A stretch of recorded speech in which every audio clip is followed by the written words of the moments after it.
Alô, alô, YouTube! Esses últimos anos, o Brasil tem passado por uma grande fase. Os escândalos de corrupção, as eleições de 2014, as manifestações de 20 centavos, mais escândalos e todo o processo de impeachment.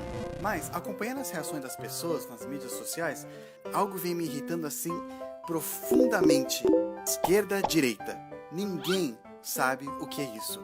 Todo mundo escolhe um lado, talvez nem sabe direito o que o lado defende, mas mesmo assim concorda com tudo, escolhe um lado e sai pra aí pra discutir com os outros, usando palavras chiques, difíceis, fingindo que é inteligente, falando coisas que não tem sentido.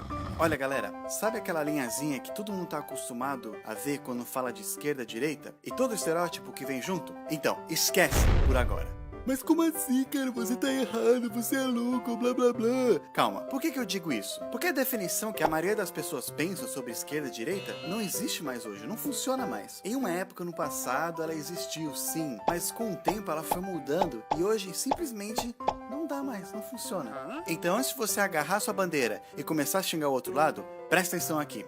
Tudo começou lá mais ou menos no século XVIII, XIX, na época de reis e rainhas. Muitas pessoas já estavam cansadas do governo de rei e começaram a reclamar que queriam mais liberdade. Naquela época, esse movimento foi visto como um absurdo, um movimento radical, defendia ideias loucas, como todo mundo é igual perante a lei. Esse povo foi conhecido como os liberais, porque eles queriam mais liberdade. Eram a primeira esquerda, normalmente representada pela cor vermelha, que simboliza o sangue derramado nas lutas.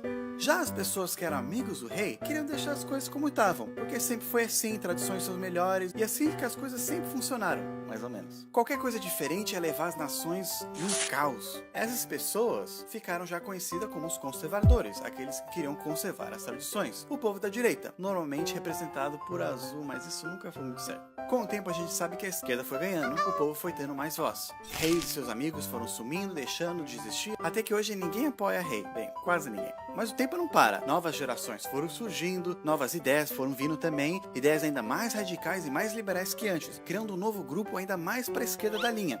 Os que eram da antiga esquerda agora já estavam pro lado direito da linha, e eles não queriam mais mudança, e eles viraram os novos conservadores. A nova esquerda, como sempre, pedindo ainda mais liberdade do governo. Até agora essa definição parece fácil. Um lado queriam mais liberdade, um governo menor, e outro lado queriam deixar as coisas como estavam, um governo mais influente. Mas aí surgiu a nova esquerda, o comunismo, e tudo virou bagunça. Essa nova esquerda era diferente porque, entre outras coisas, tinham ideias liberais que queriam implementar com métodos conservadores.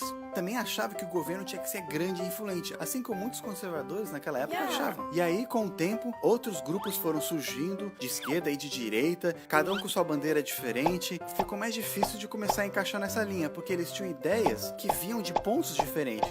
Não fazia mais sentido essa linha. Dá pra ver isso hoje no Brasil. Não tem um partido que é bem de direita ou de esquerda, de acordo com essa linha. Todos os partidos têm ideias que são tiradas de partes diferentes. E essa polarização que tem hoje causa muita confusão em briga que não faz sentido. Tem solução para isso então? Tem sim. Ela não é perfeita, mas é melhor do que isso aqui. É só acrescentar mais uma linha vertical.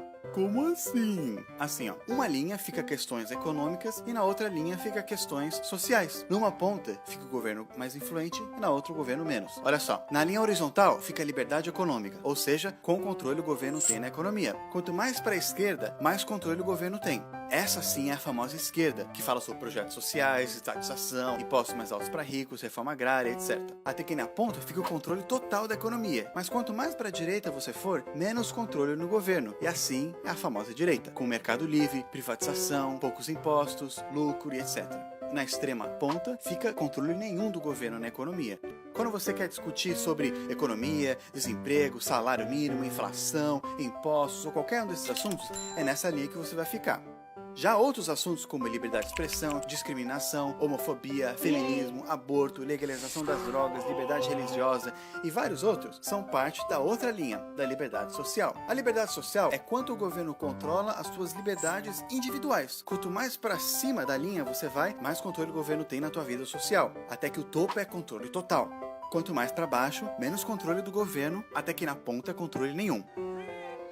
Legal, agora juntando essas duas linhas forma um gráfico. Calma, não é matemática. O gráfico só mostra que as pessoas podem estar em qualquer ponto entre essas duas linhas, dependendo do que elas acreditam. Por exemplo, o comunismo de Stalin e o nazismo de Hitler são praticamente iguais quando se tratavam de controlar a liberdade social, mas quando o assunto é economia, eles tinham ideias bem diferentes. Líderes do mundo se encaixam em diferentes pontos desse gráfico. E você também, dependendo do que você acredita. Se você quiser saber em que parte você está nesse gráfico, tem um site bom que ele testa e mostra o resultado, falando em que ponto você está. Eu coloquei um link na descrição embaixo se você quiser ver. Agora, eu espero que vocês parem de misturar as coisas. Se você estiver falando de economia, é na linha da direita e esquerda. Se você estiver falando de liberdades individuais, é na linha de autoritário e libertário. Ou seja, se você luta pro feminismo e é contra a homofobia, não quer dizer que você é esquerda. Ou se você é alguém religioso e é contra a legalização das drogas, não quer dizer que você é de direita, porque esses assuntos são da outra linha. Esse esquema é perfeito? Não, pode ter falhas, o mundo não é perfeito, mas é bem melhor do que a definição que todo mundo vem usando por aí. Agora a gente consegue ver melhor que mesmo as pessoas tendo ideias diferentes, ainda há coisas semelhantes. Não vamos esquecer que mesmo com pensamentos diferentes, todos nós no fundo temos o mesmo objetivo.